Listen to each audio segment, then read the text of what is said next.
Saya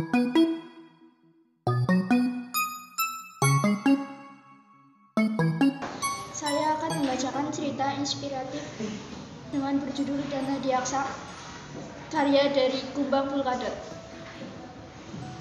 Dana Diaksa. Kehidupan seorang anak berubah drastis semenjak kedua orang tuanya meninggalkan dia dan kedua adiknya untuk selama-lamanya. Sang ibu meninggal setelah beliau melahirkan sang anak terakhir, sedangkan sang ayah meninggal karena kecelakaan yang terjadi di tempat kerjanya. Semenjak kejadian itu, sang anak pertama menjadi tulang punggung untuk menghidupi kedua adiknya. Dia Dana Diaksa. Dia bekerja paruh waktu untuk dapat membiayai hidup dia dan kedua adiknya. Dana Diaksa atau biasa disebut dengan sebutan Aksa itu anak yang cerdas, tampan, dan penyayang terhadap kedua adiknya. Setiap pulang sekolah, ia langsung berangkat untuk bekerja karena ia berasal dari keluarga kurang berada. Hingga saat ia menginjak sekolah kejuruan, dia mendapat beasiswa karena kecerdasannya. Semua murid sekolah tahu kalau ia berasal dari keluarga yang tidak berada, dan dia menjadi bahan bulian oleh teman satu sekolahnya. Tapi masih ada beberapa anak yang mau berteman dengan dia, anggap dia sebagai saudara sendiri. Aksa juga merupakan anak yang pandai dalam bidang olahraga, yaitu badminton. Hingga suatu saat ia dipanggil oleh pihak sekolah untuk mewakili lomba cabang badminton, ia semakin dibenci oleh teman satu sekolahnya. Saat sedang lomba berlangsung, dia dapat meraih poin tertinggi, namun bukannya mendapat ucapan selamat atau pujian, justru dia malah mendapat cacian dan makian dari temannya. Karena mendapat banyak cacian, dia menjadi banyak pikiran dan berakhir sakit.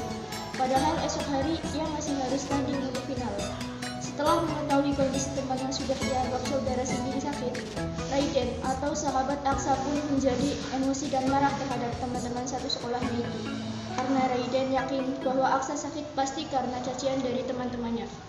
Selain itu, Aksa juga memikirkan bagaimana kondisi kedua adiknya yang ia tinggal untuk beberapa hari. Akhirnya sang sahabat atau Raiden pun meminta kepada semua orang, terutama teman satu sekolahnya itu, untuk meminta maaf kepada Aksa. Karena mereka telah membuli dan berbicara kepada Aksa dengan kata-kata yang tidak pantas untuk diucapkan. Raiden menjelaskan bahwa mereka semua tidak seharusnya memandang orang dari segi penampilan, keadaan, dan kekurangannya. Dia memberikan banyak nasihat kepada mereka semua sehingga membuat mereka sadar atas perbuatannya terhadap Aksa. Mereka menjadi sangat-sangat menyesali perbuatannya itu. Akhirnya, mereka meminta maaf kepada Aksa karena sering menghina dia dengan sebutan anak miskin. Sebenarnya, Aksa tidak marah terhadap mereka. Ia hanya kecewa saja karena sudah membuat luka di hatinya oleh kata-kata mereka. Setelah kejadian itu, Aksa menjadi memiliki banyak teman dan tidak lagi mendapat cacian dan hinaan. Oleh karena itu, kita tidak boleh memandang orang hanya dari kekurangannya karena mereka pasti memiliki kelebihan yang tak disangka-sangka. Kita tidak boleh membuli atau mencaci maki orang yang belum kita ketahui latar belakangnya, karena itu bisa menjadikan luka di hatinya. Sekian dari saya. Cerita inspiratif yang berjudul Rezeki yang Tak Terduga. Pada zaman dahulu ada si miskin dan si kaya. Si miskin sangat ulet dalam bekerja, suka sedekah dan ramah. Sedangkan si kaya sombong, serakah, dan iri kepada orang. Si miskin selalu bekerja dan tak kenal lelah karena kalau tidak bekerja si miskin tidak dapat makan. Dan si kaya malas dalam bekerja karena dia mempunyai karyawan. Selain malas, dia iri kepada si miskin, sebab si miskin mendapatkan rezeki dari orang-orang. Pada suatu malam yang hujan dan dingin, ada seorang pengemis yang kedinginan. Ia lalu pergi ke sebuah rumah dan menotok pintu. Ternyata rumah itu milik si miskin. Si miskin membukakan pintu.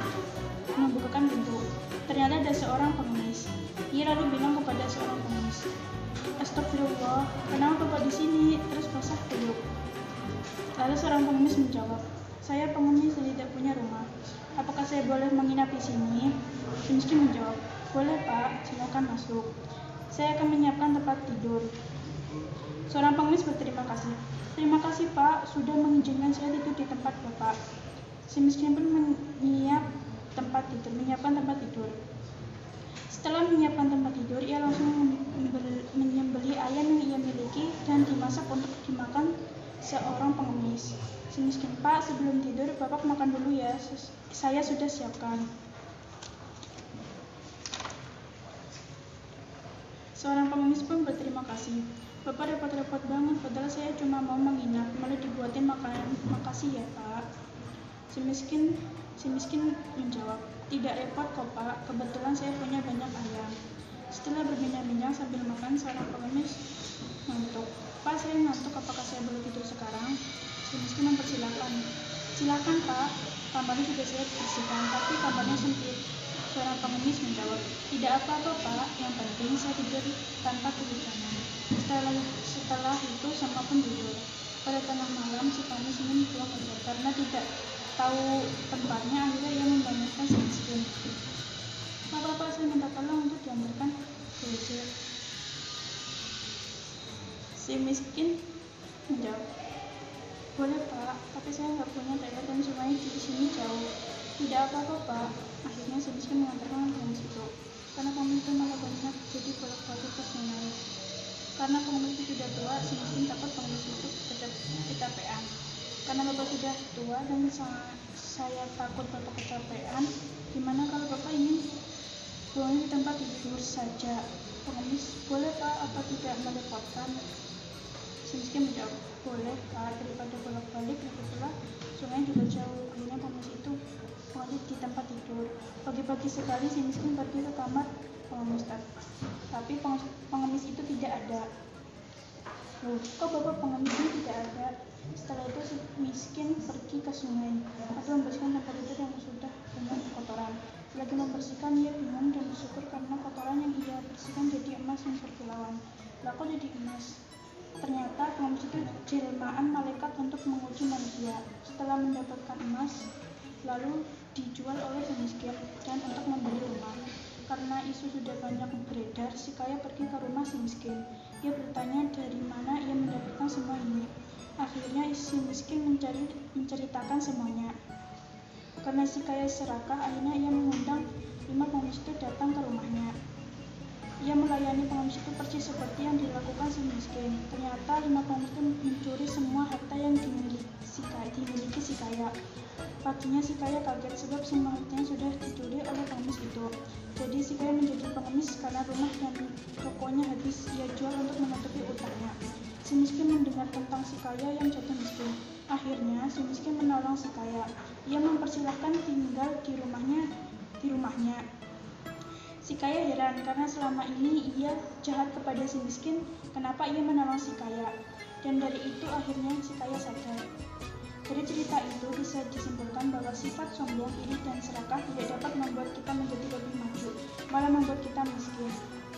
Jadilah seperti si miskin, ia ulet sabar dalam bekerja dan suka menolong membuat ia mendapatkan rezeki yang ia tidak percaya. Assalamualaikum warahmatullahi wabarakatuh.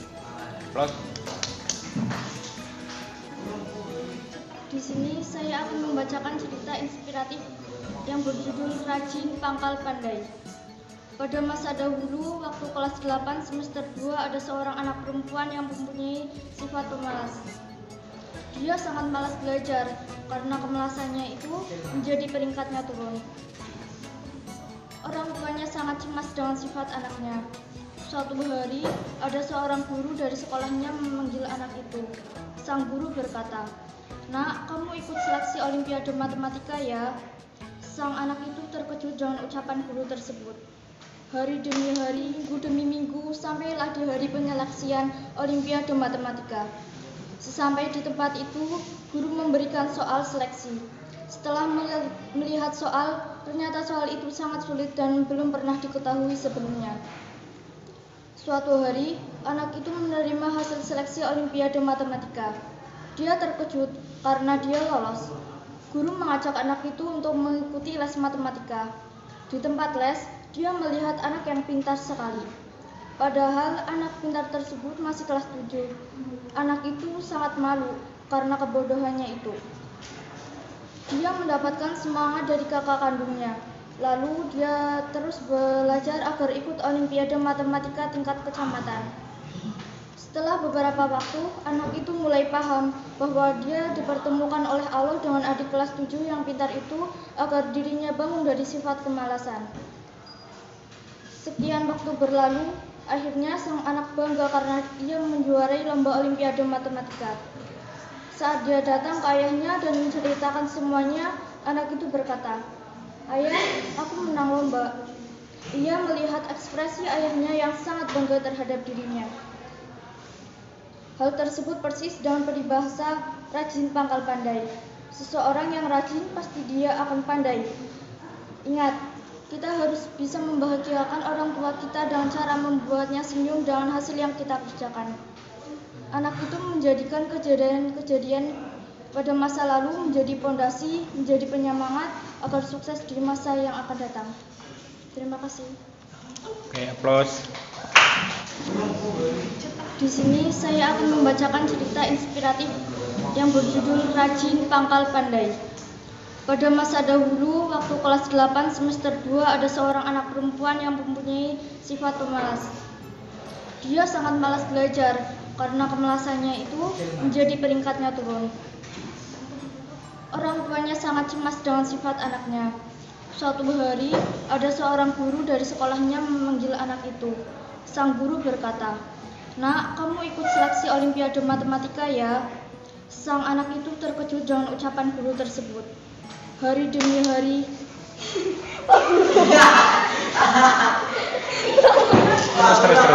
Teruskan, nggak apa-apa. Aku sih bukan. Yo, lanjut. Hari demi hari. 1, 2, 3. Hari demi hari. Hari demi hari.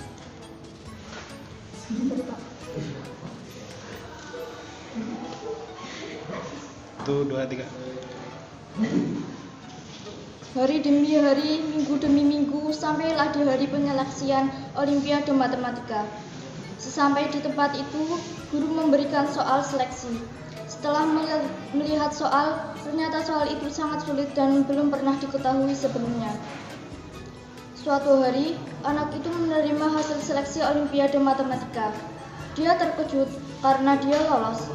Guru mengajak anak itu untuk mengikuti les matematika. Di tempat les, dia melihat anak yang pintar sekali. Padahal anak pintar tersebut masih kelas 7. Anak itu sangat malu karena kebodohannya itu. Dia mendapatkan semangat dari kakak kandungnya. Lalu dia terus belajar agar ikut Olimpiade Matematika tingkat kecamatan. Setelah beberapa waktu, anak itu mulai paham bahwa dia dipertemukan oleh Allah dengan adik kelas 7 yang pintar itu agar dirinya bangun dari sifat kemalasan. Sekian waktu berlalu, akhirnya sang anak bangga karena dia menjuarai lomba Olimpiade Matematika. Saat dia datang ke ayahnya dan menceritakan semuanya, anak itu berkata, "Ayah, aku menang lomba." Ia melihat ekspresi ayahnya yang sangat bangga terhadap dirinya. Hal tersebut persis dengan peribahasa rajin pangkal pandai. Seseorang yang rajin pasti dia akan pandai. Ingat, kita harus bisa membahagiakan orang tua kita dengan cara membuatnya senyum dengan hasil yang kita kerjakan. Anak itu menjadikan kejadian-kejadian pada masa lalu menjadi pondasi, menjadi penyemangat agar sukses di masa yang akan datang. Terima kasih. Oke, aplaus.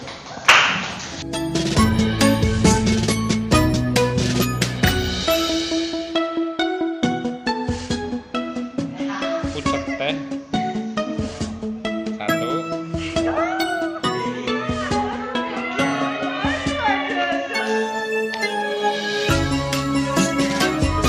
Gak usah mikirin, langsung aja. 1, 2, 3.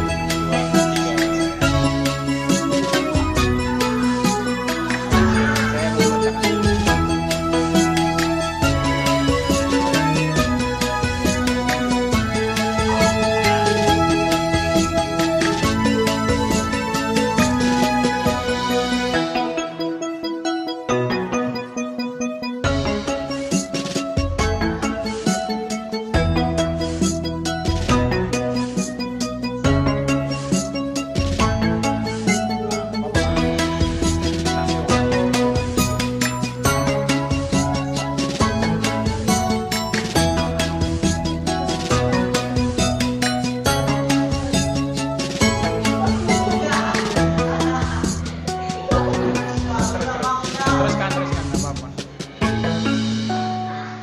Aku sih bukan. Yo, lanjut. hari demi hari 1 2 3